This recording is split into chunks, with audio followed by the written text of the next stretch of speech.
যদি 4টা বিয়ে করতে পারে তাহলে মেয়েদেরও 4টা কেন, মেয়েরা আরো বেশি করবে, কারণ মেয়েদের এনার্জি অলওয়েজ বেশি থাকে। ছেলেরা যদি 4টা বিয়ে করতে পারে তাহলে মেয়েরা পারবে না কেন? অবশ্যই পারবে, কারণ নারী পুরুষ সমান অধিকার।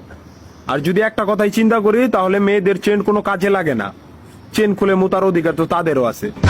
মালে আসেন, একটা চাবি দিয়া যদি 4টা তালা খোলা যায় ওটাকে বলা হয় মাস্টার কি, আর একটা তালা যদি 4টা চাবিতেই খুলে সেটাকে বলা হয় খাঙ্কি।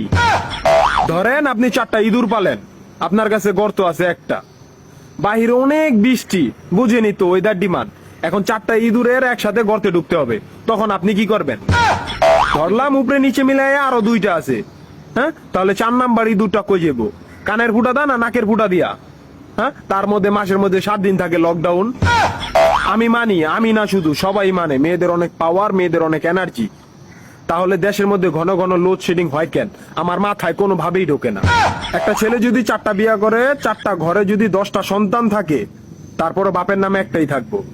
এখন আপনি যদি 4টা বিয়ে করেন, একটা সন্তান হয়, তাহলে বাপের নাম কি দিবেন?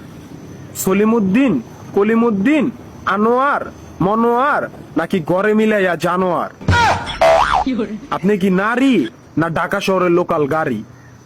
30টা সিট ফুল, 20 জন দাঁড়ানো, তারপরও বলে পিছনে সিট খালি, ওঠেন তাড়াতাড়ি, পিছনে সিট খালি, ওঠেন তাড়াতাড়ি। শুধু এই সমস্ত মেয়েদের কারণে পুরা নারী জাতির সম্মানহানি হয়। আমাদের উচিত সিটি কর্পোরেশনের কুত্তা মারার ইনজেকশন দিয়া এদেরকে মেরে ফেলা, যাতে এদের জন্য অন্য কোনো মেয়েদের কেউ খারাপ নজরে না দেখে। মারানি কোনানকার।